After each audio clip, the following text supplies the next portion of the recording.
Hello, my friends. It is part two. I've got, of course, welcome you back to the next episode of the Find a Way podcast with Dusty. And so episode number 2, going into a little bit more detail as far as the pre-work has been discussed and talked about. Now we're getting into the actual surgery day. So big thing for me was wearing a button-up shirt because I wanted to make it easy on, easy off. I've seen so many struggle with an overhead shirt. And if you could somehow just put something on your arms, it'd be so much easier. And so that's what I did. I ended up going with a button-up shirt. It was a Hawaiian shirt, so it probably looks a little wild going into the hospital. But that's what it was. I actually was scheduled to have it done at a particular place at Vanderbilt University. I showed up there, and they said it was moved over to a main surgery center, which initially was a little bit of a freak out. If you look at my Instagram stories, I'm trying to find where they can quote-unquote cut me up, and ended up finding it after about 20-30 minutes. I was about 30 minutes late. I would say 15 minutes late from my surgery that was scheduled, and I still had to wait an additional 45 minutes. Now, the crazy thing is I left that waiting room with it full of people, probably 50 to 60 people, loved ones and patients, loved ones waiting for their patients that are already in for surgery, or just patients waiting to get called back, and I was one of them. By the time I got out, there was nobody there. I think the defining moment that I had, or the memorable moment before the surgery, was being led back there, and there was probably 5 to 6 different anesthesiologists, doctors, nurses that are all confirming the procedure, confirming my date of birth and my name, but asking me the same questions. And if you're in the nursing or medical field, you probably are, this is kind of reigning true, because you have to confirm the procedure, confirm the allergies, and there's a lot of things you need to do ahead of the surgery just to confirm what needs to be done is done and that there's going to be no complications. Well, I go through that. The process of waiting wasn't really a worry, or I wasn't really scared. I just knew that this is what needed to be done. I'm here. I can't change that I'm here. I can't change what's going to happen. So here we are. Let's make it work. And so that's where, if you're scared initially for that surgery, at some point in the morning, you're going to probably feel this kind of apprehension, but then you're going to have to kick your mindset into this: I'm here, this is what needs to get done, and I'm just going to have to get it done, especially if it's something that you've been waiting such a long time for, or you've been saving money for. Whatever the process is, it's now come to a point where I've been led back there, I've been asked these million questions, and I'm left alone for a little bit just to think to myself. And that's where I really got into the mentality of kind of positive reinforcement. This is what you're doing. This is why you're doing it. This is what it's going to help, and this is what it's going to prevent. This is what you've been hoping for. So it's like that positive reinforcement on a major step or something big that you're doing. And I think that was very helpful for me. My wife joining me and kind of being that console of what I'm about to, get done. And really, I remember them wheeling me to the particular procedure table. And I remember the time before that, I was going to count, like, okay, how long can I fight the anesthesia?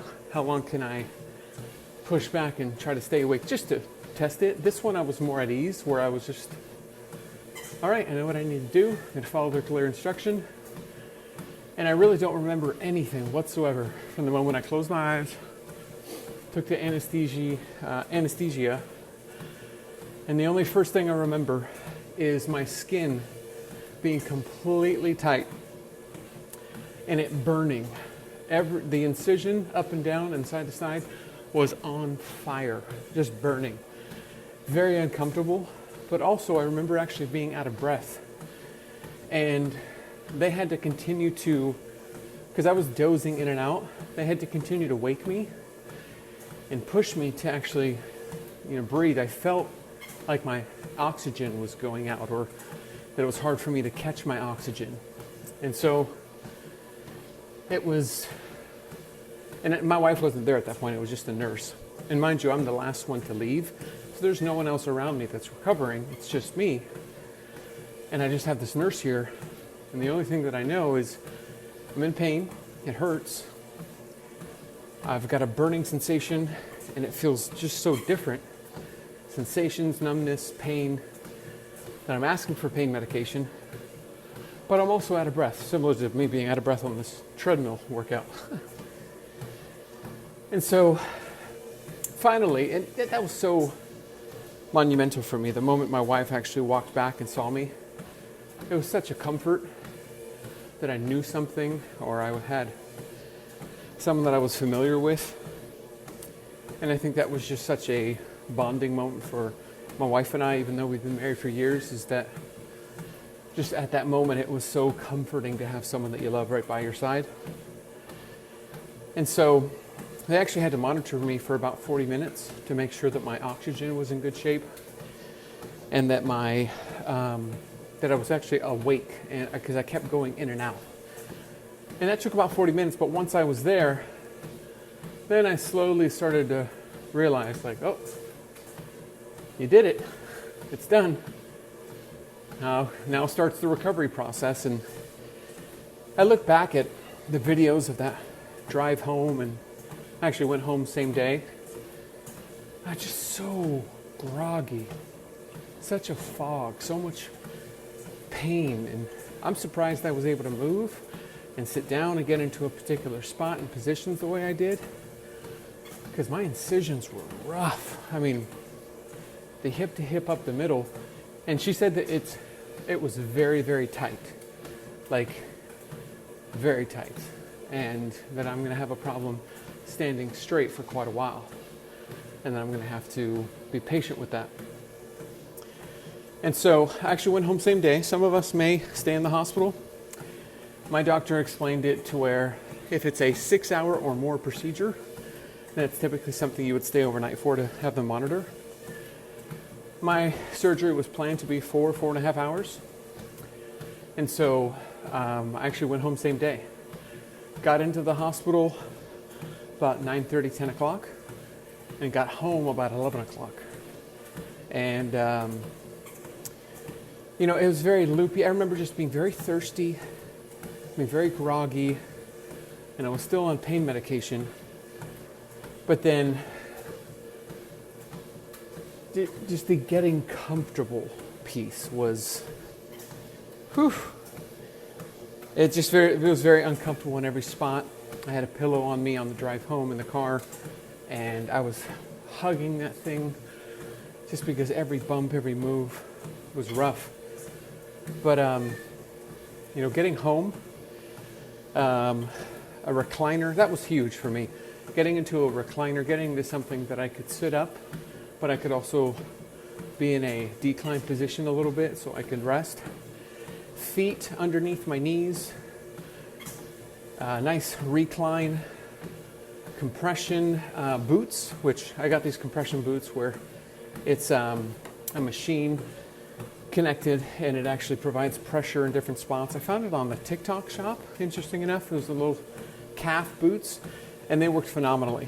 I had a great experience with them, and it was a good buy because I was really afraid of blood clots. I've always been afraid of that just because it's not like I've had history of them, but I know that I've heard horror stories. And so having compression socks, those boots, it was tough for me to walk at first. I had the, the walker, but even it was just even painful, or even to try to get up was painful. So that was where I tried to get up every hour on the hour, but there were times where I couldn't. It just couldn't. So those boots really helped because I had those compression boots that I put on that made a world of a difference in regards to circulating or providing pressure on my legs, where typically the blood clots form or develop before they move. And Thankfully, I didn't have any issues with that whatsoever. They asked me quite a bit right before the surgery. So you run marathons, or you've ran a marathon, so you've done half marathons. They were really checking on my physical acuity or physical ability, because that would really determine my ability to heal. And my resting heart rate was really low, that I had to let them know that, hey, my heart rate gets down into the 40s, low 40s sometimes, 43, 44. I'm not on the verge of in trouble. It's just usually when you're very physically active and you're very, you do a lot of intense training. A lot of runners, a lot of bikers, a lot of swimmers will have a low resting heart rate because of their physical activity. And so that was me. Let the doctor know, they were aware of it, but that's something that I'll even know now is up into the now high fours, low fives, being 6 weeks in to the journey. I haven't really done any intense workouts, just walking.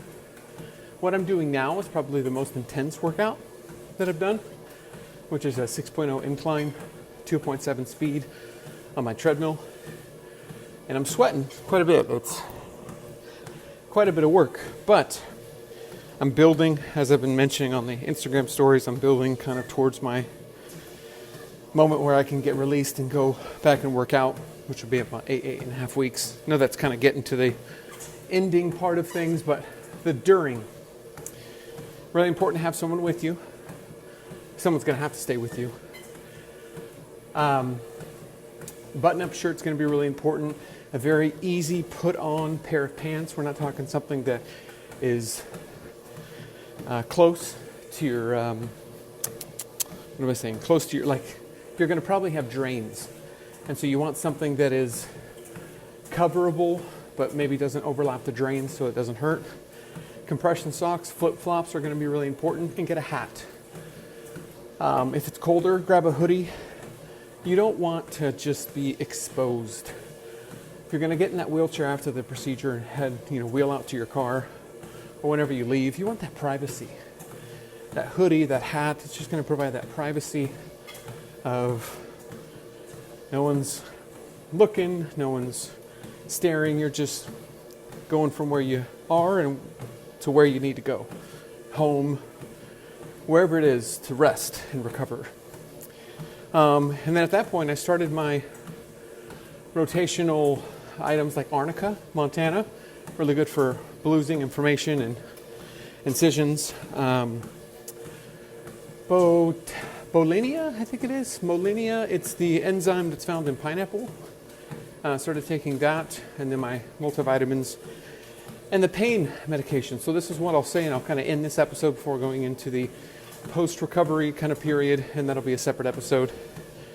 But what's important for me was to tell as many people as I can now about getting the proper pain rotation medication, and to ask the doctor, okay, from the moment I get home, I'm expecting to get home about 11 p.m.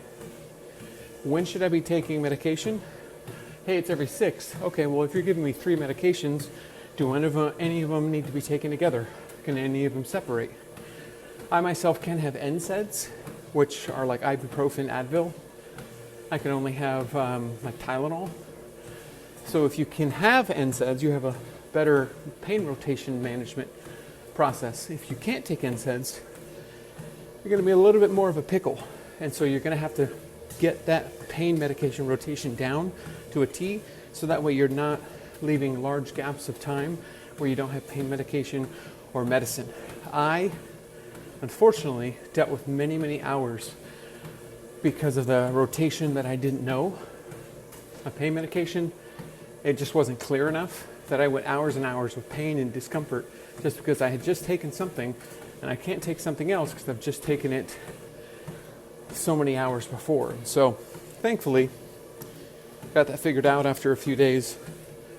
Was able to touch base with my surgeon, my doctor, and be in a really good spot. So that's one thing I would say and take away before we end this particular episode is know your pain medication rotation and make sure you got it down to the T.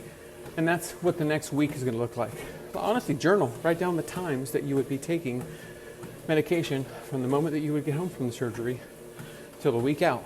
So that way you have it already planned, set alarms, set yourself up for success, because you're going to be in a lot of pain and you're going to have to make a lot of adjustments. So, well, I'm going to end this particular episode. Thanks for stopping in. We'll get back to our regularly scheduled items, talking about the journey and ways to help after the next part or two, which we'll talk about post-recovery, and I'll talk a little bit about the future and what this recovery and what this whole process looks like. So thanks for tuning in once again, and I'll see you on the next one. Take care.